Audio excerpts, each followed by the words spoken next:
7/2013. It is 15 minutes after 10.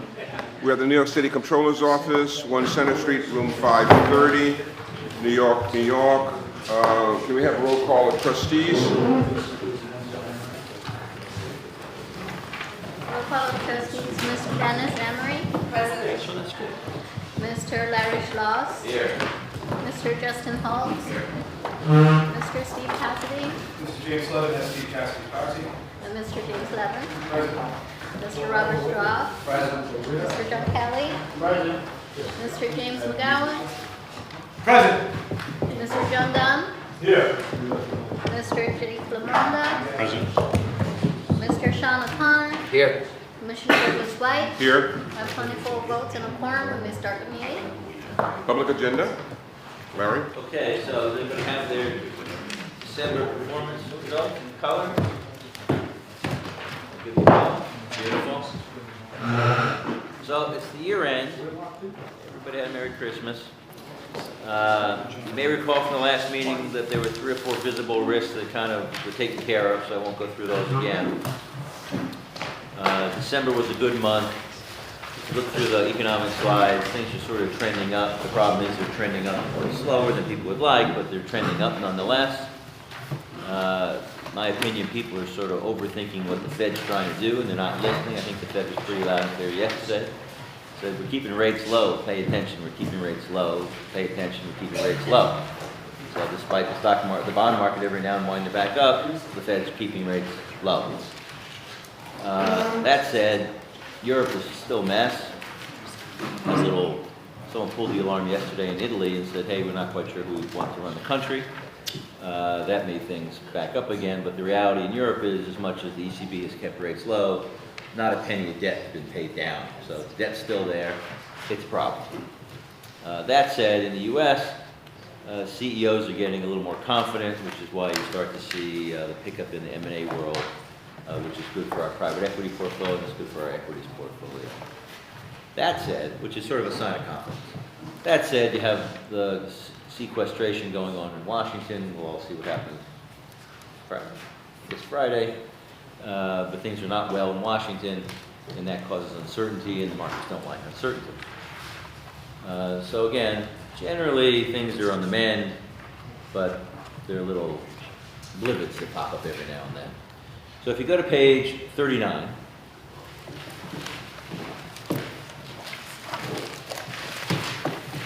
this is December's markets. So December markets, again, if you focus on the left-hand side, the first block, the U.S. equity markets were up sort of, 1 to 2%. The next block is the European markets. Again, December was good. They were up 4 to 5%, and that means risk is sort of on. So the bond markets kind of back up a little bit. If you jump forward for a sneak preview into the next month, which is January, which I don't have the results for, you can see that the good news kept coming, so that, again, far right, left-hand column, the equity markets are up about 5 or 6% in the U.S. and in Europe and in emerging markets, which meant, again, that the treasury markets backed up sort of 1 to 2%. How did that play out in our results? If you go to page 41, which is the next page, pretty well. So we made about 1.5 points in the month of December. So our fiscal year to date is about 7, which Bob nicely reduced the actuarial rate. So halfway through the year, we're at about 7. Those January numbers, I think, will translate to plus 2%. So we're probably about up 9%. 7/12 of the way through the year. I would say that again. I didn't hear the last. I think we're about 9% through January, which is 7/12 of the year. So we're building a little bit of cushion, although again the markets are getting choppier because news is bouncing around. So if I can get you to flip back to page. Apparently we changed the assumption rate just in time. I know, just in time. It's nice, Bob. We like lowering the bar whenever possible. So go to page 32. Since December is the last day of the month. Of the year. This is how the year looked on a calendar basis, although we keep score on a fiscal basis. So we're up at 44. Oh, I'm sorry, but I'm looking nicer now. Oh, shit. Wait a minute. You should be at 44 billion. Have to work a little harder. Move to cash if you get it. Right, move to cash to fees, liability, party. If you look on page 32 still, you can see we went from about 7.9 billion to about 8.7. So we're up about 13% for the calendar year, which is pretty good. And if you look on the next page, page 33, the 10-year number is about 8.2. So we've clearly made up some of the gap that happened in 08 and 09, and we're kind of back on trend line. And then if you go to page 35, you can see the asset allocation, again, with this nice colorful dashboard. So we're over-allocated U.S. equities, which has been the right thing to do. We're about right on emerging markets and developed equities. We're under-allocated on purpose, governments and tips, and we're over-allocated high yield, all of which have sort of worked their way through our numbers pretty well. The managers are sort of, they're doing ups and downs, but overall, I would tell you the portfolio is positioned well, managers doing all right, and we have nothing of any other material import on the numbers. Any questions on the year-end numbers? Larry, I just have a quick question. So we are below our TIPS policy range at 2.9% versus 3% on the lower range on page 36. So page 36, if you look under the actual column, you can see that we're at 2.9% for TIPS, and the far right column shows that our adjusted target range is 3%, so we were below target.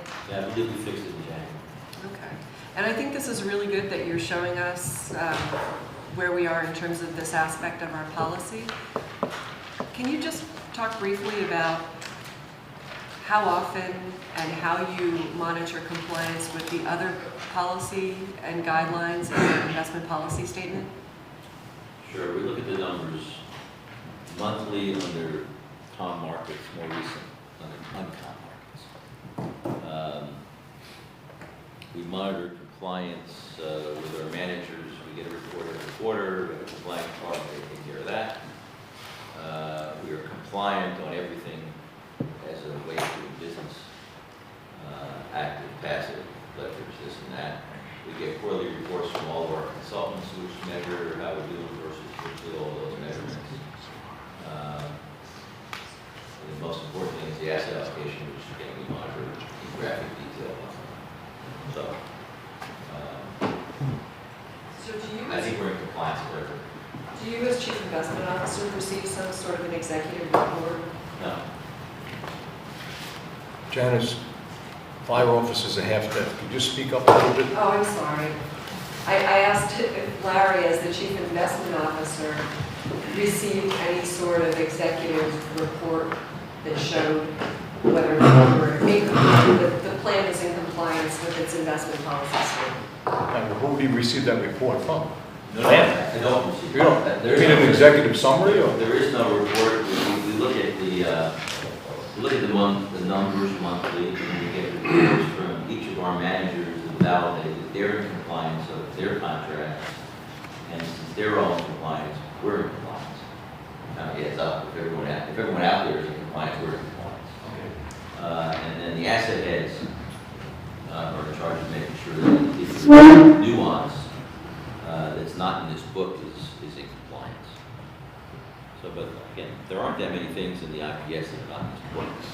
Well, I guess what I'm getting at is sometimes we make exceptions for a particular manager. So I recall recently we hired a manager and made an exception with regard to their duration of their portfolio, which is not necessarily in compliance with our policy. And so I'm getting more at not manager compliance, which I know that you do quite regularly, but more of a plan level compliance report that you would receive as Chief Investment Officer or that a board would receive. There is such a thing. Is there such a thing? No. There isn't such a thing. Again, if we're in compliance, if all of our managers are in compliance and our asset allocations are in compliance, we're in compliance. Right, but again, I'm talking about the exceptions that would Aren't cause they? us to be The only exceptions that we might get every now and then is Martin might get a phone call from a manager who wants to buy a bond, one bond, or something that they think is out of compliance, and they're not sure how the document reads, and they'll call him and he'll do what he's supposed to do under the rules of the document. It may be a basket issue or something like Yeah. But those are all delegated to BAM to sort of make sure that everyone's in compliance with the contract. So again, they're very random and small issues that crop up in the ordinary course of business. So could we get a regular report as a board, whether it's just verbal, you're talking to us at the meeting, or just an executive summary that says, we are in compliance, the total fund is in compliance with all aspects of its investment policy statement, just so that we have that comfort level as a board, or if you could say it, or, you know, when you do these reports. You want to say something? Well, we need to update the investment policy statement because, All right. and that's a process that's being. Let us see what there is to worry about. Again, I think we're in compliance with everything, so. Good, and that's Well- what we were hoping. Right. We are on the record, of course, on all these comments, but, you know, it would seem to me that also one possibility is a, I don't know how regularly, but a statement from the office as to the compliance. I mean, it's the same thing as a report, isn't it? I mean, is there something We get different? audited, right? I mean, the pension funds get audited. Right. There are no exceptions to the audit that I'm aware of. For each of the specific pension funds that are Right. included. So as an outside auditor. And that's yearly, isn't it? That's Yeah. yearly. that. All right. And they audit more than just the asset side, they audit even the liability side, some of the liability, to be included in the financials. So. But we can go look at, let's go think about what it is we're trying to Great. move up. Thanks for indulging me. Okay. Any other questions on the December numbers? Larry, we're at 8.7, is that number subject to change, or that's? That's a good number. 8.7? Yeah. So we made new highs, right? We're north of 8.7. More than, so that's new all-time highs. All-time high fives to everybody. Nice work, thank you. The Third- 10-year return is awesome. 13% for the year. The 10-year return is awesome. And I'm sorry, you just said. What page is the 10-year return? On page, the bottom of page 33. On the bottom of 33. Bottom of page 33. Yeah. And we also have the Larry discussion, the calendar year 2012, which was 13. 13.1. John, you see underneath the chart on page 33, it says that. All good numbers. Okay? So that's the calendar year. So we've been talking about risk, and as you know, we've hired some risk people working on figuring out how to measure risk. But John Bright, who's the head, is going to speak up to the microphone, has done a sort of a bigger picture risk presentation. We've been walking through that. I think it's pretty interesting in its implications. John? This will work. So, yeah, my job as risk manager, now that we've all talked about how wonderful the year was, is to tell you how dire things are going to be in the future. Yeah. Oh, I should always speak to you. Yes, I forget the drill. Yeah.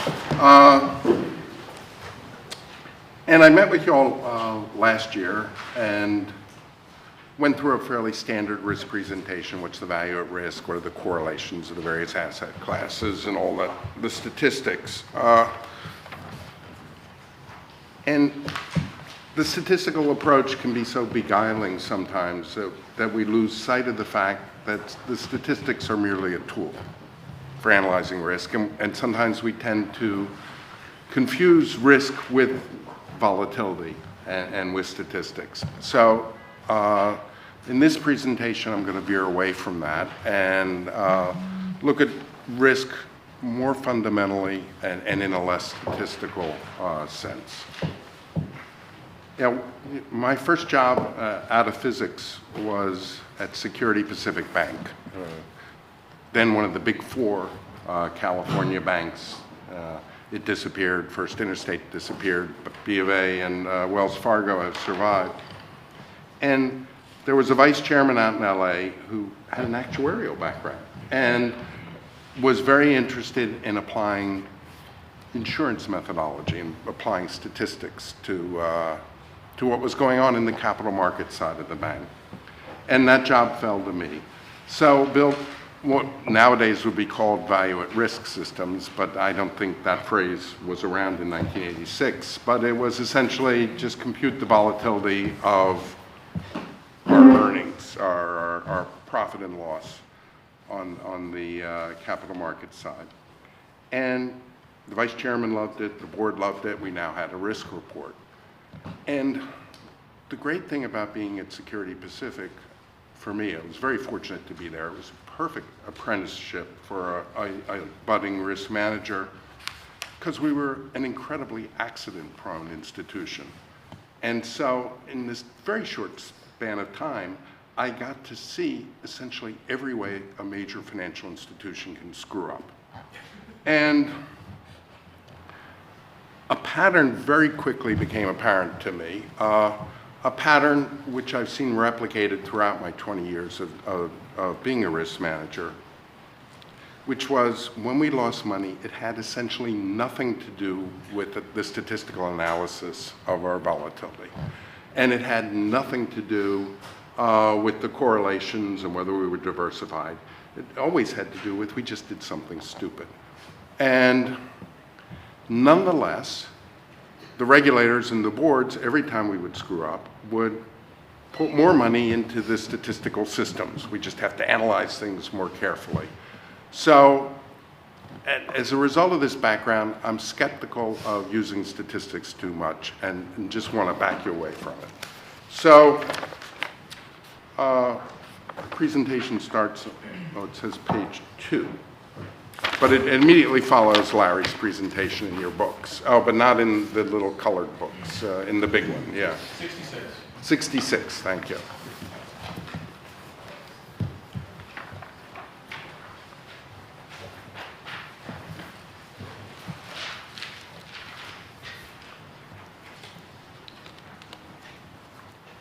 Right, and what I want to do is back up and go back to fundamentals and what is the risk for a pension fund? And the risk is that we don't earn enough money to pay our benefits, plain and simple. We have a stream of liabilities that we have to meet, and we have to earn a certain amount of money to meet those liabilities. Now, if we could say, if we just say risk is the volatility of our returns, we could put all the money into T-bills. Arguably, we then have infinite risk because we're never into treasury bills. You could argue that we now have no risk because we have no volatility. On the other hand, I would argue we have essentially infinite risk because we're never ever going to fund these benefits by investing in T-bills. So when is the statistics relevant and when is it not? I would argue in normal times when the Fed has not artificially depressed interest rates, and we can earn on corporate bonds and even treasury bonds, we can get returns approximating the actuarial assumption. We have the luxury then of saying, all right, we'll put a big chunk of money in fixed income and we won't quite make our actuarial bogey, but then we'll take some risk in other areas, some in equities, some in alternatives, and diversify the fund so that we reduce the volatility of our returns while still making a decent return. And then it becomes important to look at the correlations of the asset classes and whether we're diversified and Sharpe ratios and value at risk and all that stuff comes in. And in particular, if interest rates are up around 5 or 6%, not only do we diversify by going into fixed income, but we actually get an extra benefit. If equity markets should crash, you typically have a flight to quality rally in the interest rate markets, and so you make some of the losses back there. But I would argue that we are in abnormal times. We have artificially depressed interest rates thanks to the Fed. And the interest rates show every indication of remaining low for the foreseeable future. So the gap between what one earns in fixed income investments and the amounts we have to earn, the 7% target, is historically as wide as it ever is. It's been. And that means that it is much more difficult for us to fund our liabilities. We can't do it with fixed income. So in this sort of environment, rather than looking at the short-term risks that are due to volatility, the fundamental threat to us is not so much a crash in the equity markets. It's that interest rates stay low for the foreseeable future and make it harder to get to our liabilities. And in particular, what we have here is a situation where we essentially borrow from the future at 7%. That's the way I look at the actuarial discount rates. And we turn around and lend that money to the government and corporates at 2%, locking in a loss. So if we keep doing that for 5 years, we're 5% behind our bogey every year. We've lost 25% effectively in that part of the portfolio. And that's the size of that's a good size equity crash, 25%.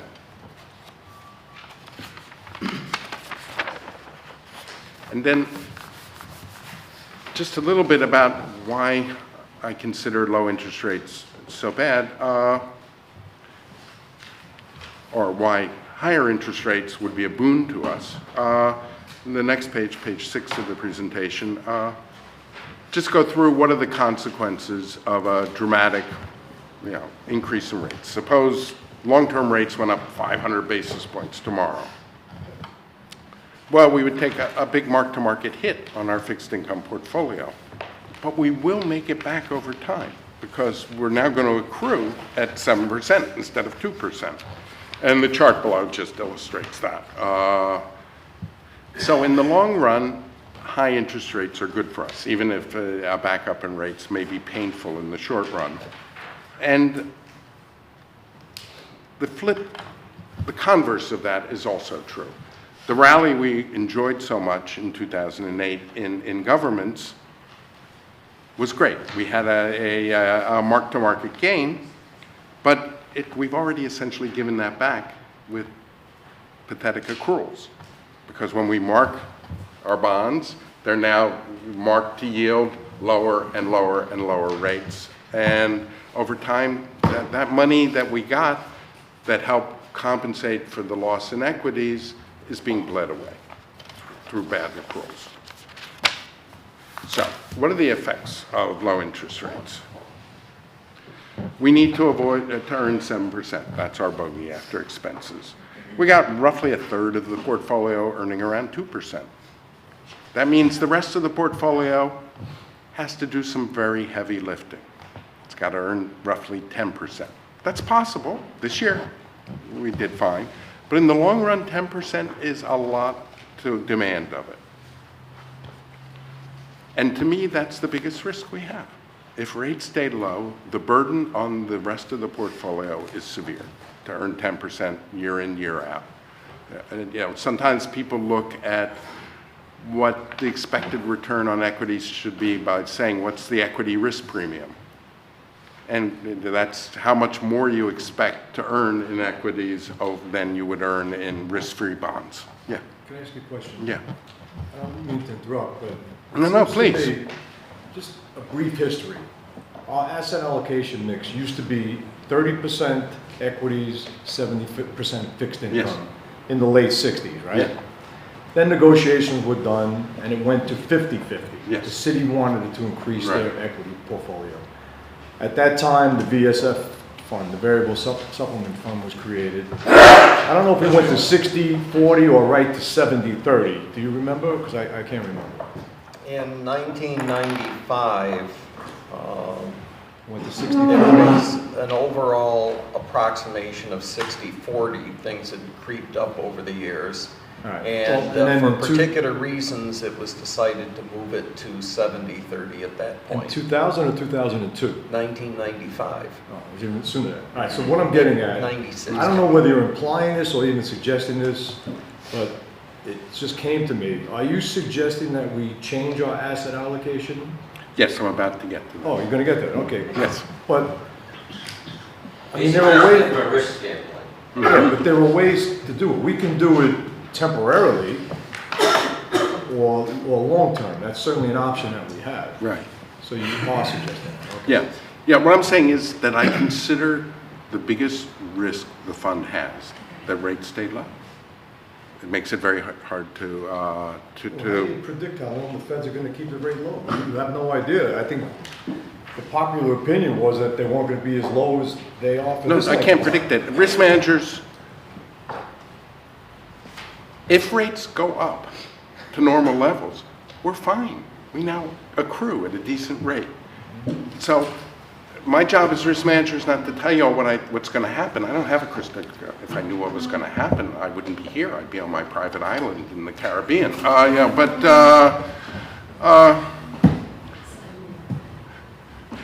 on that, But it's to identify what I think is a threat to the portfolio and what we can do to mitigate it. I don't know if that threat will actually come to pass, but if it does, it's bad for us. So what can we do to we can be compensate? flexible also in our asset allocation. Yeah. It's been 70-30 since 1995. Maybe we should have changed it when the feds dropped the interest rate to, it was actually below zero at one point, Yeah. right? Maybe we should have made a change then, anticipating that fixed income was gonna do so poorly. Yeah.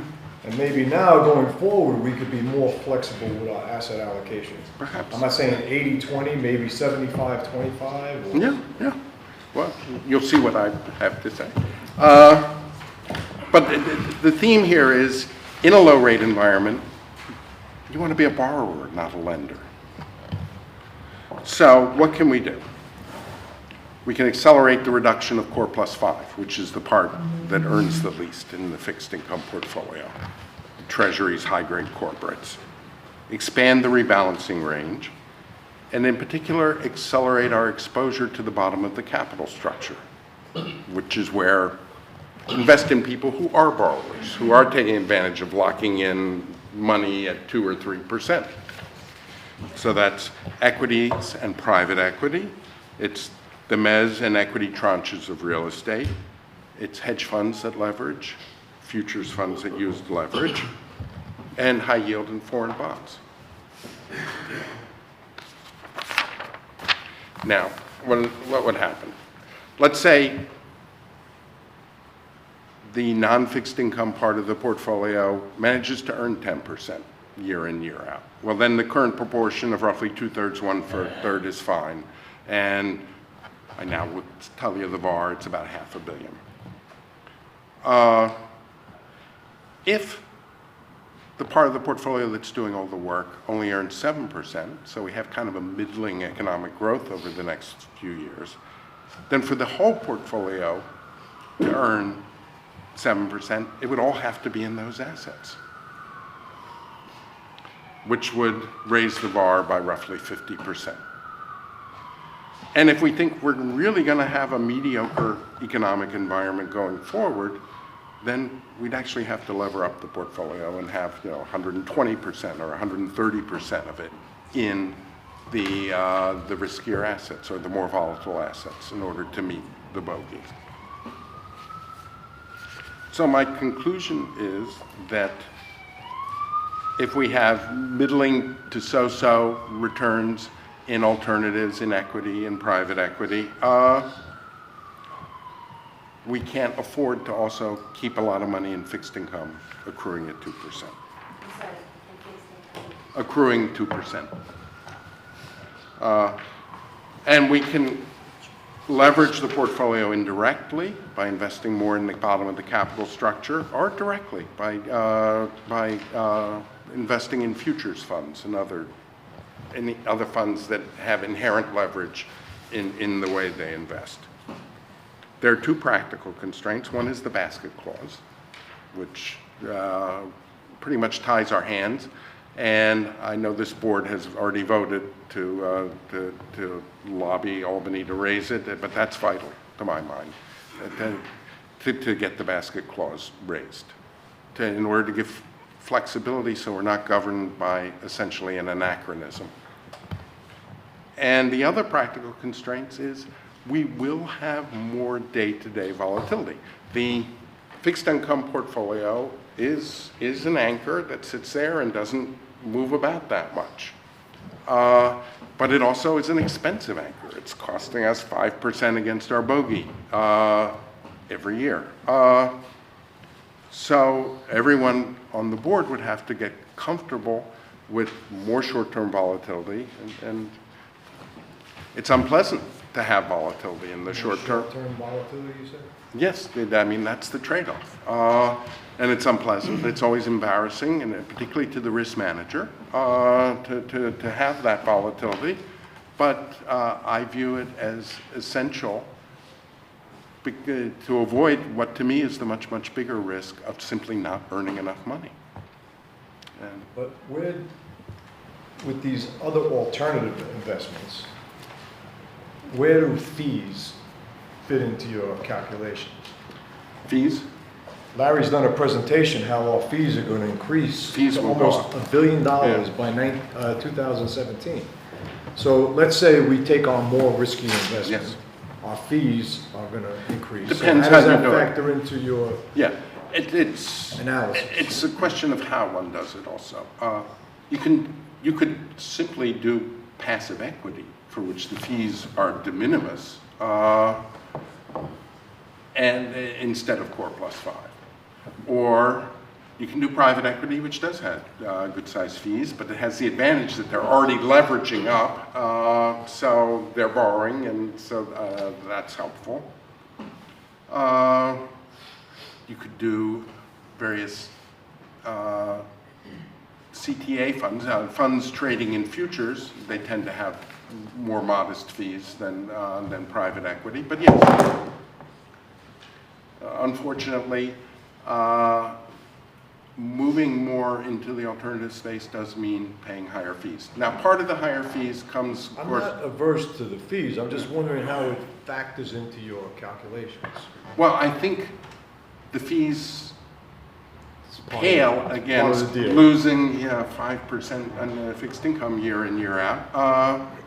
And These they, are net. The simple answer is these are net fees. Yeah. These numbers you have here are net.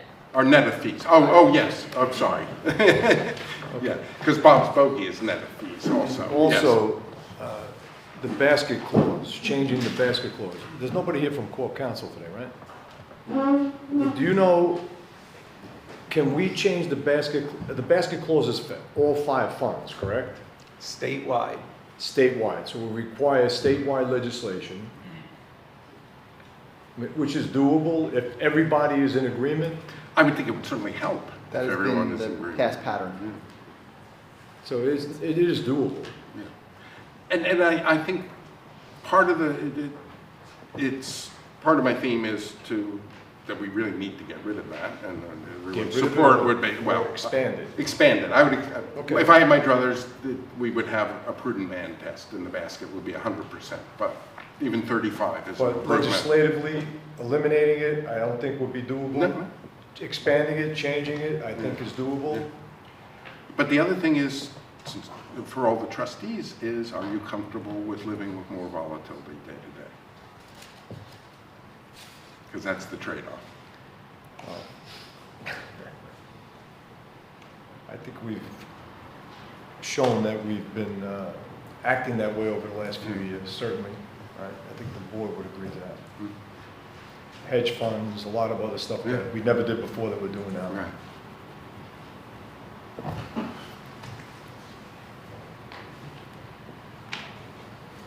What do Any you other think about question? the asset allocation, changing the asset allocation? Have you given it any thought, or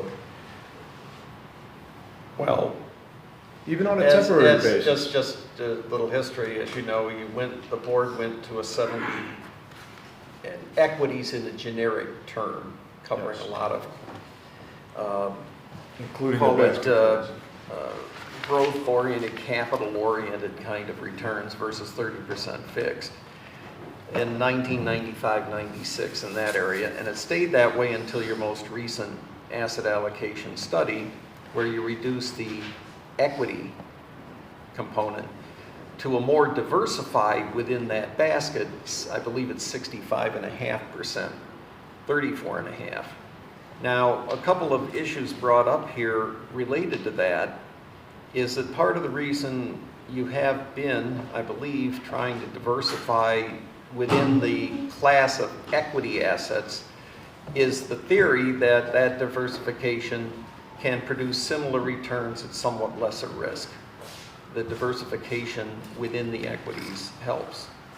I believe this presentation is suggesting that very much like Federal Reserve Chairman Bernanke, really one of the things he wants everybody to do, the reason for the low interest rates is to get people to take more risk. And invest more. More risk usually means investing in capital type investments, which in theory are supposed to improve the economy. But in actuality, the big corporations are sitting on trillions of dollars that they are not investing. Well, we could have a long debate about the reasons why people don't invest in terms of tax problems, of repatriation of monies, best use of money for shareholders in an environment of future low growth possibilities, et cetera, et cetera. But with respect to the board, I think what I hear is a suggestion that the board take more risk in this environment because you cannot earn the returns you need from the dependable fixed income portfolio in the current environment. You raised the question earlier. You have a long-term strategic policy of approximately 65% equities, 35% fixed. Does one make a change if you were to consider it? Short-term, long-term. But we have that option.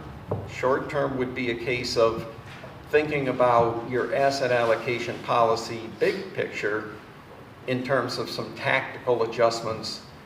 I'm sorry, as the actuary, I think in very long time periods, and anything that would be even over 3 or 4 or 5 years, to me is tactical as opposed to long-term and strategic. So that's one question you have. The other is this issue of, can you stand the risk?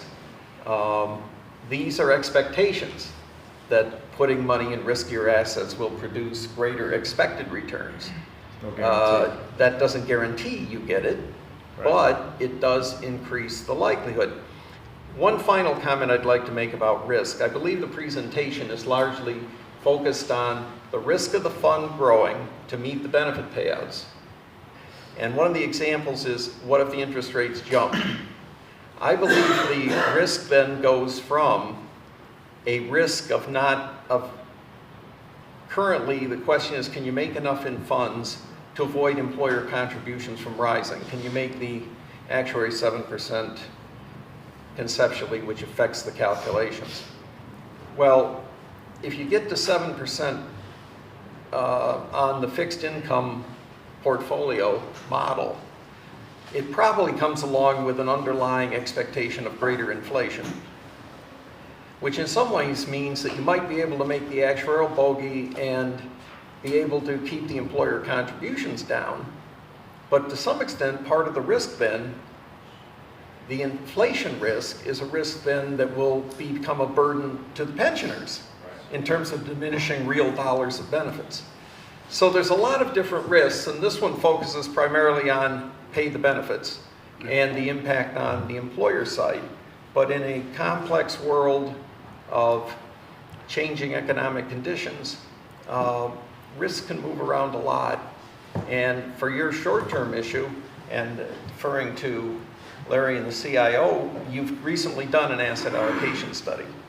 Whether this leads to you wanting to do another one sooner than you otherwise would, whether it means you want to create some extra flexibility, assuming the legal list were expanded and you had it in the first place, short term, as opposed to the long term, is something I'd defer to Larry as to what conceptually would make sense to advise you. Well, the asset allocation that we did was done in the middle of 11. So this is 18 months later, I guess, is that right? So you shouldn't change the long-term asset allocation every 18 months. Right? Otherwise, it's not very long-term and you're not thinking the big thoughts. Right? That said, we did that asset allocation with the constraint of the basket clause. And we spent a lot of time talking to everybody about, gee, how would it be if we did a 35%? And we all kind of liked it, right? I'm not going to put words in your mouth, but if you look at where we are, we have an unnatural constraint that if a bunch of financial people were sitting in the room, they wouldn't have. That says, to optimize things, to get your risk right, you have to move the basket clause. And I would tell you that's step one in any conversation about asset allocation is you got to move it. I would say once you have it moved, then you can do another asset allocation because you won't be stuck with the line that we have in the sand of 25%. And that might be sooner than you ordinarily would. But again, we're working on a plan that's going to get us up to the edge, if you will, the 25%, subject to certain cushions, right? So we haven't gotten right up to the edge, but we're in a constrained place. So for instance, if I go back to our asset allocation, we said we want to have up to 5% allocated to opportunistic fixed income, because we like it. So fine, so we've picked sort of 3.5% of the 5. So it's in process, we're like, 2/3 through that. The same thing for hedge funds, we said 5, and we're kind of at 3, working our way up to the 5. So I would tell you, in 12 months, we should be sort of pretty close to have executed that stuff. And if you then said, all right, the basket clause went away, I would tell you, once it goes away, we should sit around and think again. Because again, we have this thing constrained by a 25% number, which again, is too tight given the risk that I think we're all comfortable with, A, and B, giving the funding status where we are, which is, we're less than 50% funded, you're not going to get there with a conservative asset mix, particularly fire as opposed to some of the other funds, which are sort of different funding status. So I would say order of business is get the basket clause moved. Once you get the unconstrained, you've got some more room in your constraint, we'll sit around, spend another number of months working with Doug and NEPC and say, all right, new asset allocation with the constraint off, and then go to the next step, which is, and I'm not going to prejudge what's the next step would be. In the interim, we have these ranges. We're operating in these ranges. To be perfectly honest, it's not very useful if you're trying to take more risk to have a constraint of plus or minus, I think it's 2% on something like tips, which we're not making any money on. But we're stuck with this constraint. So a simple relief valve might be, why don't we look at expanding the bands on things we don't like in the short term, because again, if we look at it and say in the longer term, we're going to end up with a new asset allocation once we get rid of the basket clause, you might say, all right, given where the Fed is, do you really need to have the constraint on core plus 5 and tips that you have? I mean, there's a reason, John, that we're sitting at the bottom end of these ranges. To John Bright's point, the answer is we're not making any money. So we want as little of this stuff as possible, subject to the bands. And the bands are tight. I would tell you they're too tight given what the Fed's doing. And we're trying to take more risk given the constraint that we have, which is more U.S. stocks and more high-yield bonds. That's what we're doing. But again, the asset allocation is set up for long term. There's some very strange things in the markets called the Fed, which is a unnatural constraint as well, but they make the rules, we must follow their rules. We make up our own constraints on these bands. I would say it would be useful to loosen the bands on Core Plus 5 and tips. We should probably have NEPC take a peek at that. If it does anything to our expected returns and risk. But to John's point, we ain't making a lot of money lending out money at 2% if you're trying to get to 7. And the net effect of doing less of the safety valve, because again, the tips in the Core Plus 5 are your insurance, but you have a little less insurance, you'll put it in the equity markets, and you'll have more upside, more volatile. But around the edges, it's just around the edges until you get the basket clause moved. And then you can say, all right, now we have 10% that we can look at, right? From 25 to 35. Talk to Doug, let's optimize that, let's come back, have a real conversation. What you'll find is you'll move more toward riskier things and have a higher expected rate of return and more volatile. That's, hope that answers your question, Bob. But again, you have both short-term and the long-term. That's the reality. And you have to always think about short-term versus long-term. And you have to realize, or at least have a view, in my job at least, is to have a view as to where the markets are in the very short term and what we're supposed to do about that within these ranges. Have you talked to the other systems about changing the basket clause? Yes, they've all approved it, I think. So do we have consensus? Yeah. We do. With one exception, to be fair, I think. Without what? With one exception, to be fair to the mayor's folks, they have voted no on a couple of occasions, but the boards have voted yes. And we're pursuing the strategy to change the law, as you indicated, John, to 35%. Is the legislation being drafted? So we currently have some internal drafts, and we also have a meeting at the request of the mayor's folks next week to hammer any issues or questions they have. So I would tell you everything's in It's process. possible that that could get done this session. Very possible. That's our goal. Okay. All right, so that's one thing, basket clause. Basket clause opens the door up for the real conversation you're trying to have, John. Now, the assumption rate. Can fire change its assumption rate, or do all the systems have to change? And is that legislation also? The assumption rate is specified in statute, and No, not the assumption rate. Did I say assumption rate? I meant asset allocation. I apologize. the asset allocation is the purview of the Board of Trustees. So fire within- can change. Within the legal list constraints, such as the basket clause, at least on the implementation side. But that's your decision as a board. Fire can change its asset allocation alone. That's my understanding, is That's it's right. entirely within. And that the doesn't purview require of the board. legislation? That's a No. board decision? No, it's like you did the asset allocation study a couple of years ago, 18 months ago, and you Who made did that changes. study? BAM? I think NEPC prepared things for BAM, and BAM, working together, presented it to you. I don't recall any recommendation of change at that time. Was there a recommendation to change? Moved opportunistic up to 5%. We No, I mean, I'm talking about the overall 70-30. We actually lowered it. 65, 70% to 35. Roughly 65, 35. Don't write it. Can I jump in? If you go to page 9 of his presentation,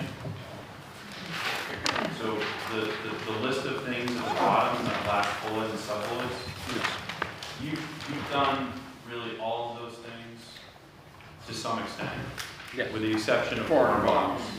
And I think what I'm hearing John say is you should do more of it, or in greater scale, and that the basket is constraining it. And I agree that the basket is constraining our goal of striking a balance and achieving our return in the portfolio. I think there's some subtle differences in the way that I think that we think about it, but if you go back to his first page where he said that the ultimate goal is to make sure we have enough money to pay the participants. There's really two ways to address that, and this is focused on the return lever. You're trying to earn that target return, or at some point earn, maybe even a higher return. The other lever is the funding of it, the funding mechanism that comes from both the employee contributions and the employer contributions. And the adjustment from 8 to 7% on the actuarial in the last year, that's starting to address the funding part of it, that lever.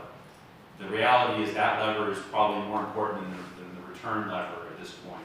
But if you focus on John's point about the lower return environment, I think if you buy into all these things, I think the other thing you have to overlay on it is trying to strike the right balance, because the Fed is kind of cracking the whip saying, take risk, put more money in equities, lend more, more money, put more money in the market, lend to different types of borrowers, reach for return. And all those things I think we will do on some level, but we also have to keep in mind that we want to strike a balance of risk and return and not kind of give up the fact that we want to maintain a balance in the funded status and the volatility of the funded status and try to maintain that or improve it. And so when we look at these kind of ideas, I think we would say strike a balance. When we talk about using leverage, you can do that in your portfolio and still have not necessarily increase the volatility dramatically. For example, you have TIPS. One of the things that we looked at that was beyond what we could do based on the current basket, when we had the last asset allocation discussion, we had two ideas that were in there that couldn't get done because of the basket. One was commodities, and the other was emerging markets debt. And those are both kind of debt. So those would be the two things that I would tell you to put in place if the basket was lifted or modified. And so with TIPS, for example, using leverage, TIPS are a very high quality asset. They give us inflation protection. They're also a good hedge if rates fall, and they're also a good hedge when there's a flight to quality. You can, when you buy commodities, it's a completely futures-driven exposure. You can use TIPS as the collateral on your commodities. So what I'm saying is, if we have a 5% target to TIPS, and we've got that money invested right now, we could actually shift to looking at products that are focused on commodities, but use TIPS as the collateral, so that within that 5% of our capital, we could get 5% exposure to TIPS and 5% exposure to commodities. And those two asset categories are complementary to the rest of the portfolio in the sense that they aren't going to increase risk if you add the new part, which is the commodities. And they're also achieve another goal, which is to strike the balance in the portfolio, because as John said, he doesn't know what's going to happen in the future. I don't claim to know, and our firm doesn't claim to know, and I'm pretty sure Larry doesn't know either. Oh, which damn. Which shouldn't come as a surprise. So when you don't know what's going to happen, you want to strike a balance between potential outcomes. We can have a baseline outcome and say, well, we think we're going to earn 7% based on our portfolio, but we know if we hit high inflation environments, that'll have an impact on what happens. Or if we go the other way and we have deflation, if we end up like Japan, and we're talking about 1% rates a year from now instead of 2% rates, we're gonna wish we had more in fixed income and had that balance. And so you don't want to abandon necessarily the core plus 5 completely, but I agree with John that you do want to reevaluate the sizing of it in your portfolio, but in the context of the total portfolio risk and the balance to these different outcomes. And that's kind of the clearest way I can say it. So I agree, we need to first address the basket, and then we need to go back and to the drawing board, as Larry indicated, and say what are the things we would add if we had more flexibility under the basket. And then we'd evaluate, how that looks from an expected return standpoint and an expected risk standpoint. And all along, we've got Bob and his office, they evaluate the liabilities and the funded status and the contributions that are made, and that's the other part of making sure that the participants, we have the money to meet the obligation that we have to them. And as far as using TIPS and commodities, that's something that PIMCO has been doing for many, many years very successfully, using as collateral for commodities futures contracts to have TIPS there as part of the collateral. So Yes, I guess what I'm hearing is then changing the basket clause would be sufficient rather than also looking at asset allocation mix and changing that, right? Changing the basket clause is a necessary condition. You got one arm. You can't do it without doing that. You have to Okay. get that done. So I think we're in agreement. But the last asset allocation change from 1995, 18 years ago, does it make sense to make a decision and not change with the market, stay at 70-30, or be more flexible and make changes maybe more frequently? Well, I think the reason you establish long-term asset allocations is there's an overall level of comfort of risk of the volatility. I think in general, very frankly, most of the time, the preference would be to maximize the investment component of paying for the benefits and minimize the employer contribution component. This is a generally desired theme in most public plans. However, putting all your money on risky assets, which increases your expected future investment return and reduces your future expected contributions, will create an awfully wild ride, and most people are not willing to do that. And I think appropriately so. There is a balance. Your liabilities are bond-like. You could defease everything by putting all your money in duration-matched bonds. The thing is, you'd then have a return of about 3%, and the contributions would have to rise significantly to meet the obligation. And So you don't you- have enough money to do that, too. You can't, you don't have a balance of the money. in Right the now, assets we don't have versus enough risk. money in the fund to defease the liabilities that we have. So taking risk is a logical thing. The question is, what are you as a board comfortable with? And historically, the boards in 1995 were willing to go as far as 70% in equities. And over the years, that's been tweaked. It's now been tweaked a little more to be a little bit less than 70, but by the addition of some other things which eat up the basket clause, the hope was it wouldn't radically increase the risk component, that you might be able to get the same level of return at a similar risk. So now that's really where you're faced on your long term. I think the systems have been served well by balance, as Doug has suggested, and having a long-term plan, because no one knows for sure what the short term is going to bring, has value. The question about whether you allow for a little more tactical opportunity, for example, by expanding rebalancing ranges, and then empowering someone to do something about that in terms of the day-to-day allocation, and then measuring whether or not after the fact you're happy with what was done, that's an entire additional discussion. But I think one of the key points of the presentation is, right now, you're at about the maximum risk you can take logically, given the limitations of the basket clause. You know, you could always go back to just 70% all in the Russell 3000 and 30% in fixed, but you know, the hope is that these other asset classes both give you expected additional return, and they give you some diversification, and the benefits of diversification can reduce overall risks. So I think you've been comfortable over the years where approximately you've been the 70-30, 65-35. And looking at the big picture, the funding, the investments, and the benefits to be met, it's not a bad place to be, because you have liabilities that have a growth component, wages, hopefully. Wages grow. Is that, Sorry about that. Yeah. that was very And you have a fixed element, which is the commitment to pay these things in modestly indexed benefits. And so the asset allocation is built kind of to recognize trying to capture some of the growth in the economy that, if it's there, will produce the opportunity for wage increases and real wage growth, and combine that with having security of being able to pay the benefits. So it's a big discussion, and as Larry suggested, I think if you've got the basket clause expanded, you may want to come back and revisit it. But I'd be surprised you'd want to move significantly from basically where you are. These, to me, where you put in a few foreign bonds, a couple commodities, or timbers, or whatever, they're tweaks that could be valuable, but they're not at a higher level.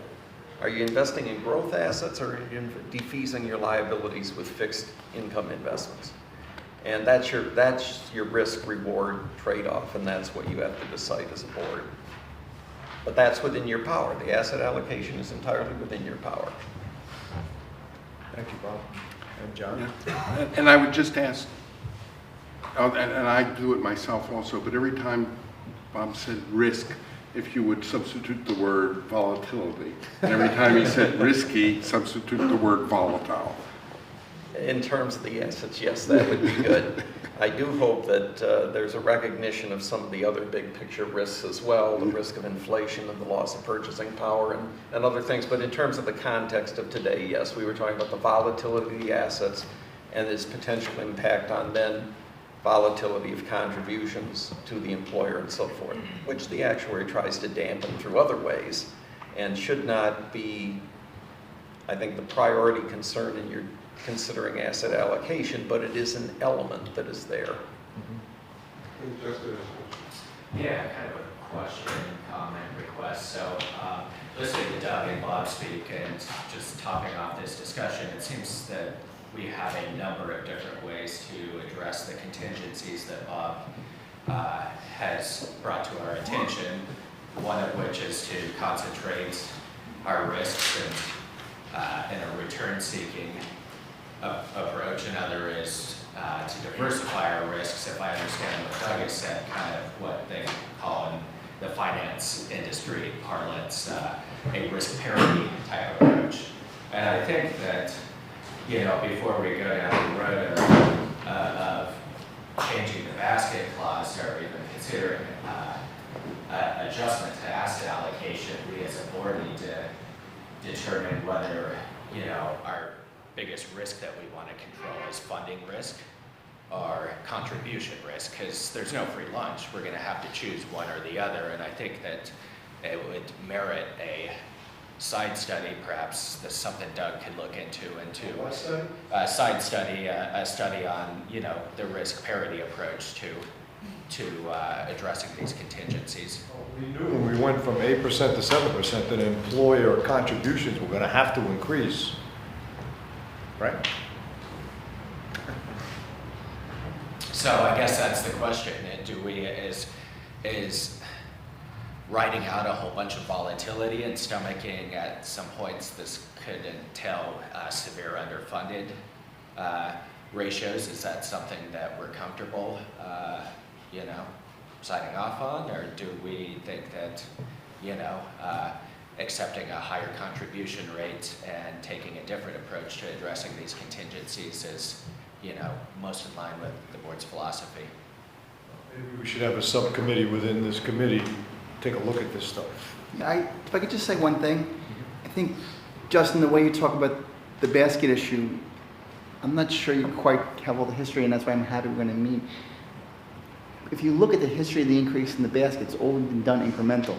To suggest that we're going to take on all this risk or volatility if we're successful in increasing the basket, I think is not accurate. And people who've been here longer than myself and have much experience in Albany can tell you that the board has done this in an incremental way, working with our consultants, and I would tell you in a prudent way.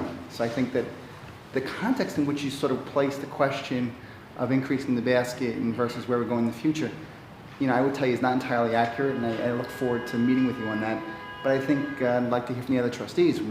You've seen the increase in the basket, you know, my time go from 7.5 to 15, 15 to 25.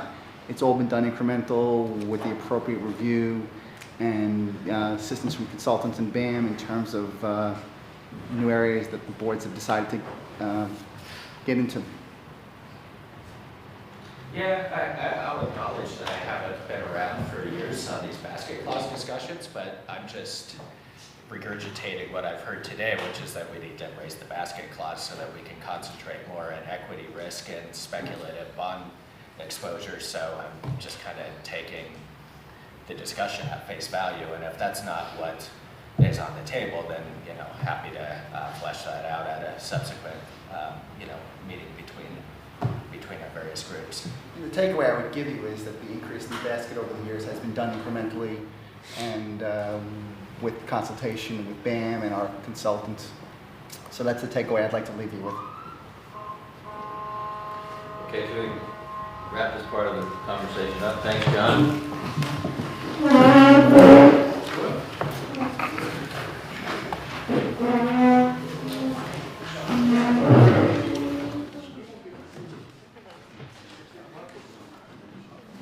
now we're going to go from Currency stuff.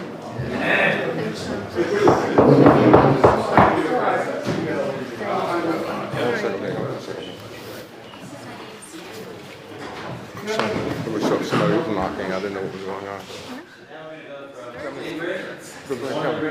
One is currency, They gave this number, but then in the and write-up, that we got. and then they say, I think that Yes. could it be, because Larry just said 8.7 is this year, so it's just a minor thing, but 0.1 million.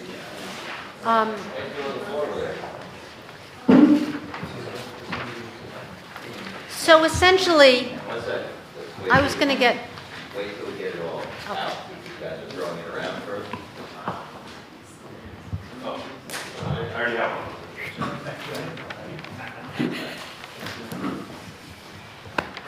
So the people just two things, right? One's from Van, one's from Doug. You got the piece of paper? Yeah. No problem.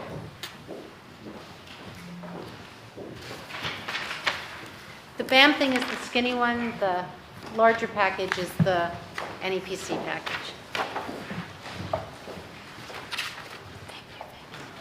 Thank you. Okay? All right. So this is the geographical breakdown of FIRE's pension plans exposure. And I'm going to go over that just to set the stage for the order of magnitude. And really, Doug is then going to talk about the pros and cons of currency hedging given our exposures. But first, we thought we'd right-size the issue.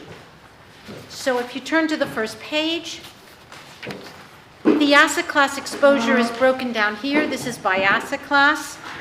If you look at the red and green boxes, those are your EFA and emerging markets exposures. That's your international public equities exposure. And that is by far the largest percentage. In total, we have 54% in public equities, and about 16% of the total is in international there. 32% is in fixed income and 14% in alternatives, for a total of $8.7 billion as of the end of the calendar year. On the next page, we drill down further to show you the breakdown of just the international piece. And this shows you that the majority of it is in public equities EFA and public equities emerging markets. 7 and 9% respectively of the overall portfolio. On the following page, just for an informational piece, we show the breakdown between active and passive. We've got roughly $1.2 billion in active international EFA and emerging markets assets, and essentially less than $300 million in passive. So the majority of the assets are managed by active managers. And then on page 5, we have the regional exposure. And again, we're dealing with the largest segments being the red and the blue, and that's Europe and East Asia. On page 4. This is as of 12/31, right? All of these numbers are as of calendar year end. And finally, on the last slide, we have worldwide currency exposure, which is by currency, not geographic. There's a slight nuance because ADRs are considered geographically exposed, but from a currency perspective, you don't have that. And here's the breakdown by currency, so you can see the markets you're exposed to. And we have $1.3 billion in currency exposure, which is about 15% of the portfolio. It's a very colorful chart. They're pretty. We use nice colors. If you don't like any of the colors, we'll change them for you. And if there are no questions, I'll turn it over to the primary show, which is Doug.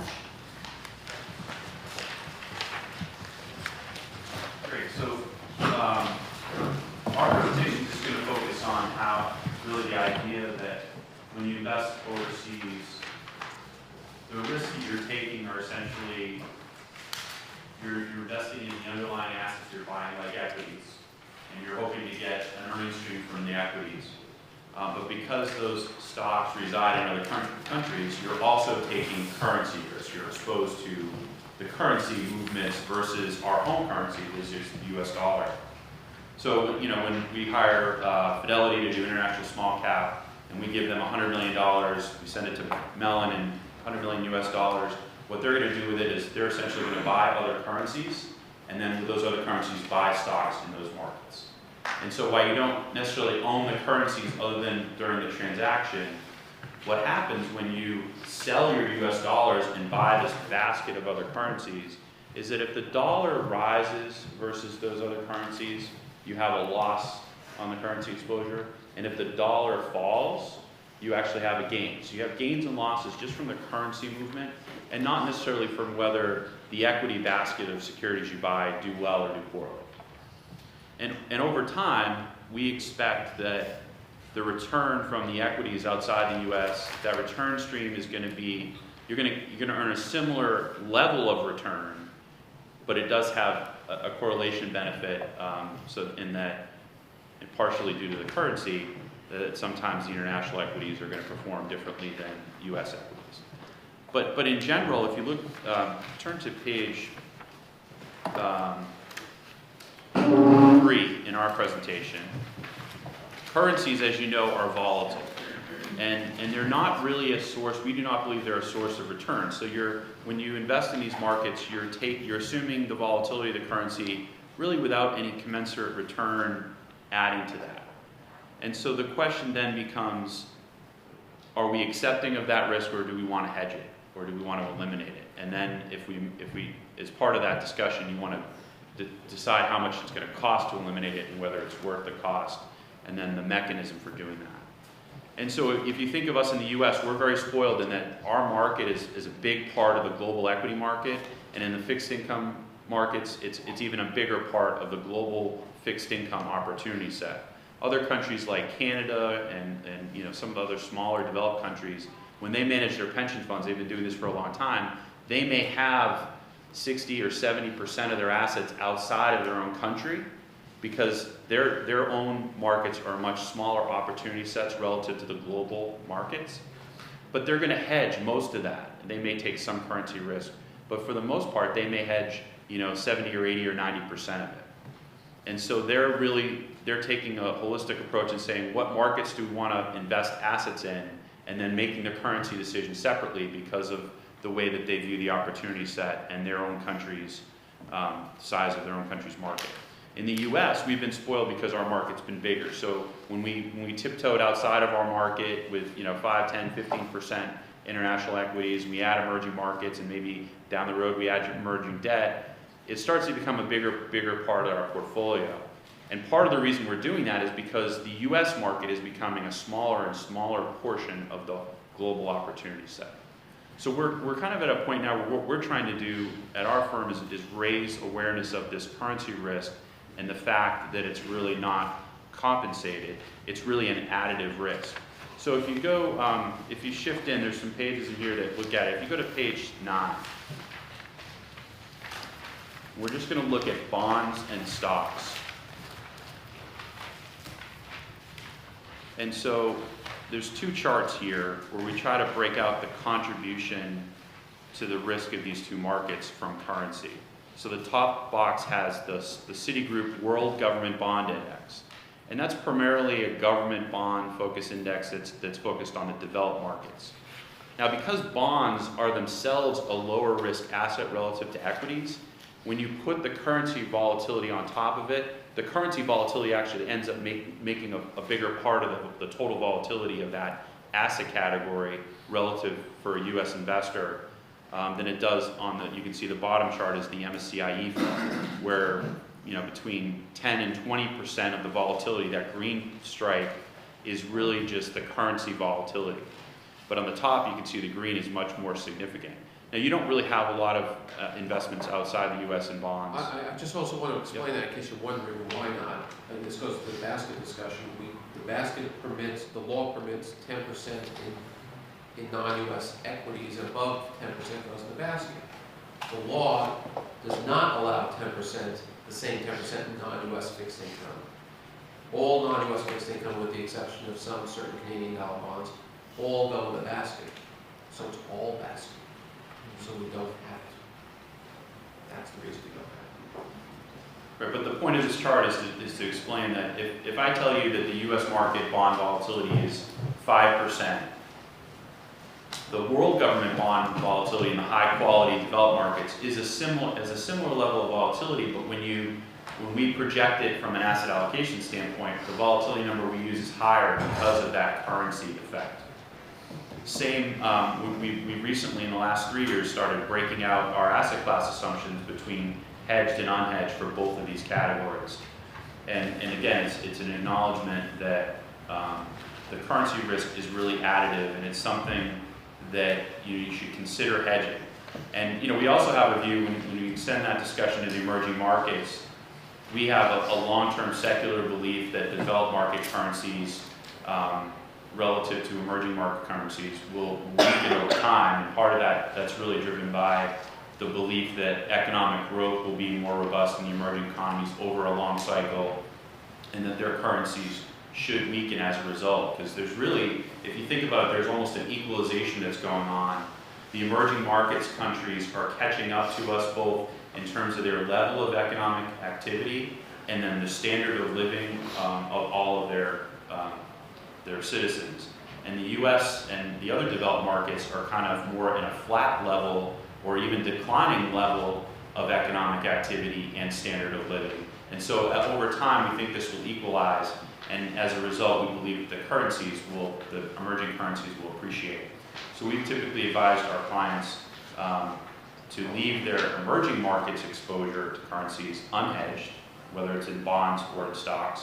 And in the developed markets, you should consider half hedging your currency exposure. Now, this is different for different clients because some clients have 15% of their portfolio outside of the U.S. and others have 25 or 30. And so that's going to definitely depend on that element of what you've approved from a policy standpoint. We've got there's some other charts in here that kind of look at how portfolios perform unhedged versus hedged. There's definitely been periods of time where being unhedged has helped your portfolio, and then other times where it's hurt it. If you turn back to page 8 and look at that, the cumulative return differential, it's kind of a growth of the dollar line chart here going back to the late 80s. There's been periods of time where the dollar has been strengthening, where the hedged portfolio has done better. So in other words, if you are going to invest outside the U.S., you take your $100, you sell your $100 and buy a basket of other currencies. If you're hedged, you're saying you don't care. You're not worried about whether the dollar is going to strengthen or weaken because you're locking in the rate of return from the currency that you're putting in place. Now, when we talk about how we would practically do this, this is one of the things that I think a lot of our clients have trouble with is some of our smaller, mid-sized clients, they have to rely on manager products to offer these hedge strategies, and a lot of the managers have not offered those products. Bigger clients like yourselves or other city and state plans, they can use an overlay manager to put hedging in place. But there's a lot of things you need to discuss about that first, and those are some of the elements. If you turn towards the left, the page 16, we'll start there. There's some challenges and things that you need to discuss before you put an overlay program in place. The first thing is who's going to run it. Is it something that your managers can run, or would you have to add an overlay manager to take a holistic approach for your entire portfolio and manage the currency risk to some type of hedged benchmark? The costs of it are important. It's one of the reasons that we have recommended to clients that they leave the emerging markets currency exposure unhedged, because the cost of hedging those currencies is actually a little bit higher. And then who's going to do it, what will staff's role be, and how are we going to benchmark and make sure that from a policy standpoint that the hedging program works effectively. And then for you, the other consideration is the basket clause again, where currency forwards, while we're trying to reduce risk with them, could be considered a derivative and hit the basket. So that's also something that we'd have to examine before you could move forward with any kind of discussion about hedging the EFA exposure. It is a derivative, isn't it? Yes, it is. It is. It does hit the basket. Right, so we have to look, if you've got, I think, based on Catherine's charts, $810 million in EFA equities, how much capital would be tied up in those forward contracts? There's a value to those forward contracts, even though they may be hedging all, half of that exposure, $405 million. You're not going to have that much tied up in the contracts. It's going to be a much smaller number because we're tracking that exposure from the basket standpoint based on the market value of those derivative contracts. Notional. Well, now you get to the question of what goes in the basket, is it the notional or the market value? Okay, so that's another question. What do we find out? Notional. It's the notional amount against the basket. Yeah. You might, that's a Which ridiculous is a answer. much higher number. It's Well, ridiculous then answer, that's- but that's the answer. That has a lot of implications. For not just currency hedging. For my example before about the tips and the commodities, that would be another problem. So Right. we'd have to figure out whether the basket was based on a $100 base value or whether if we lever it, it's going to be a bigger number. So just to put that in perspective, so math, so if you're trying to hedge $800 million worth, and you count the whole $800 million against the basket, that's 10%. Whereas if you count the market value of it, which is probably 5% of the 800, it's small, it doesn't matter. But somehow, as we've been talking to our legal department, they say it's the gross amount, which makes it not doable. But we'll let you keep going. We'll fight with our lawyers. Yeah, no, so this, I mean, the Prince presentation, I think I made my point. It just really makes a theoretical argument that currency is an additive risk that you're not compensated for. In other words, we don't think that hedging half the risk in an equal portfolio is going to have a significant impact on your return, but it would reduce your volatility, expected volatility. If you go back in the appendix, we've got our assumptions, which I know we presented at the last meeting, but on page 27, you can see there was the return assumption for hedged versus unhedged is very similar, but when you go to page 28 and look at the volatility forecast, the volatility of the hedged international equities is about 2% lower than the unhedged. So about 2% of that part of your portfolio, we'd be reducing risk. And if we had a global bond exposure, the risk reduction is even more dramatic.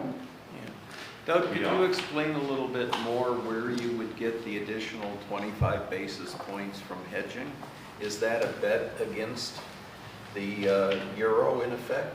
I think the way that the reason that the 8% return is higher for the hedged on the both assumptions here. Yes, you have international equities unhedged 7 3/4%, and international equities hedged Yep. 8%.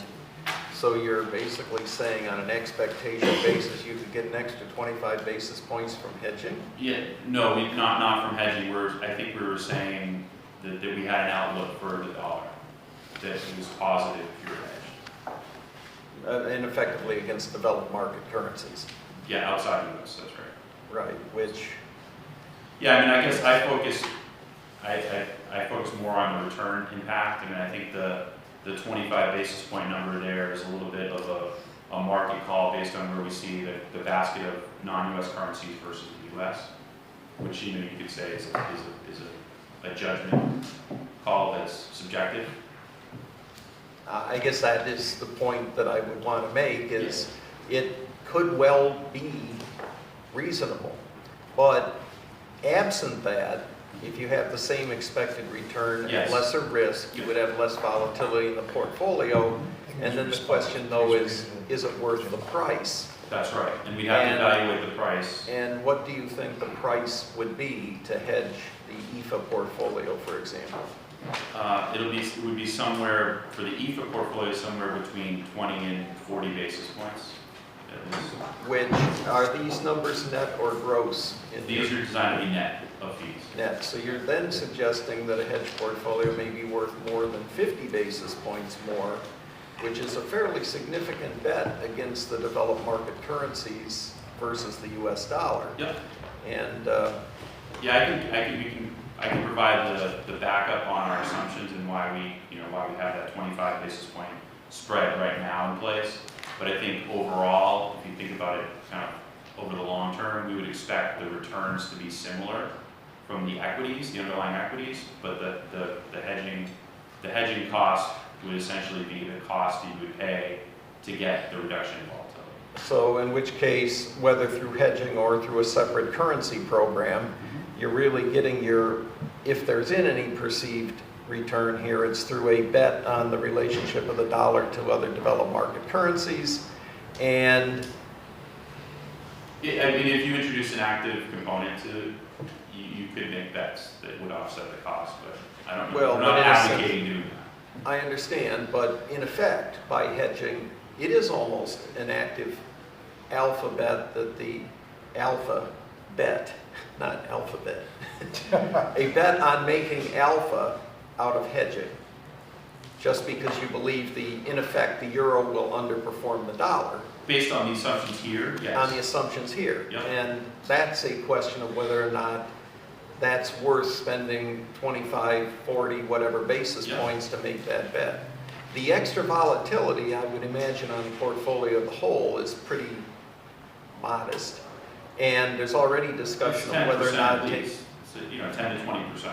I'm talking about the entire Oh, 8.7 yeah, when you million. spread it across your entire portfolio? And yeah, it's so- probably insignificant relative to this idea of possibly further expanding the basket clause and adding some additional elements that could add equal or comparable volatility. I wouldn't say it's insignificant, but I would agree that you can, if you're willing to assume that so I'm saying a 10 to 20% higher volatility on your EFA portfolio, let's assume that's 10% of your portfolio, and you're saying if we eliminate that, there's a cost to it, but we can also adjust the risk in lots of other ways, and I agree with that, but I think that's a separate question. Okay, I guess my only point is that I would consider that this particular choice or decision really is more about volatility management. Yes. And it really should be held to a pretty high standard as to whether or not the price paid is going to be earned back. And that Maybe would- more so than the other more generic asset classes. Yeah, and that would be the next step. I mean, I think as part of your investment policy revision right now, we're considering language that would potentially set the stage for down the road if the basket is modified and we think there's room for currency hedging to hit the basket. And I don't know if that we'll get there if the notional exposure is going to hit, but and that may be a trade-off, right? If I say to you, let's add commodities or emerging debt as an incremental hit to the basket, I would say that's more important to do than it would be to have the same amount of hit from hedging half of the 10% EFA portfolio. So I think we can't get to the point where we actually take some action until we know the answer to those questions. How much is it going to cost? How would we do it? And how would it impact the basket or a modified basket? Yeah, and on that point, I guess I would observe that any of the discussions of this morning about changes in asset allocation, the board has to decide what it's comfortable with, but if it is comfortable with something that would exceed the existing basket clause limit, the ability to be able to have those discussions without the limitation or a lessened limitation, getting the basket clause increase would make some sense. But then the discussion has to be to the basics of each individual suggested alternative. Yes. This being one, and one that, as I say, I just would suggest requires a particularly high level of scrutiny, given that although your assumptions in the back presume a weakening of the US dollar versus a basket of developed market currencies, there are those who could readily argue that in the case, for example, of petrodollars, that the pressure is more to substitute the dollar purchasing of oil and other commodities into something that's a basket of currencies other than the dollar, which would have a long-term trend in exactly the opposite direction. And so, as I say, I just think this should be held to a very high standard to pay whatever would be paid, that's all. If one chooses to hedge. Okay, so we're back to the basket club. Any other questions? Can I ask a question? So I know, I don't know, but I myself in another life had moved to more of a global equity asset allocation plus a hedge ratio. So instead of saying we want to have, 35% in US equities and 20% in non-US equities, we say we want to have, whatever, 50% in global equities. Then the question becomes, how much currency exposure do you want to take, given that your liabilities are in US dollars, and you create a hedge ratio, and you hire a currency overlay manager to be able to do that. So that's, I guess, another way to approach this in a perfect world where we didn't have basket clause constraints. And so I guess I'm back to this whole basket clause, and I know we haven't met on that yet, but given the things that you're advocating that this board do, you talked about earlier emerging market debt and commodities. Some sort of a hedge ratio for currency, 50%, excluding emerging markets. It sounds like that is inconsistent with even a 35% basket clause limit. It could be, yes. Yeah. So, Constraints and constraints. right. I mean, the point of the issue of the basket clause is, if you think of how the legislation has evolved, and Dad touched on some of it. I mean, 30 or 40 years ago, the insurance laws and the banking laws were driving how you're managing this portfolio, and some of that is still in place. And the basket clause is, you think of how ridiculous it is because it's arbitrary, and they're still telling you should be managing to a 70% equity ratio. We want to move away from that depending on how you define equities. We want to have either the same or potentially less risk in the portfolio so that we can have less funded status, funded volatility, less volatility in the contribution level, and have more stability in different types of economic environments. And the basket clause, while it kind of purports to reduce risk, it isn't achieving that at all. I think it's doing the opposite.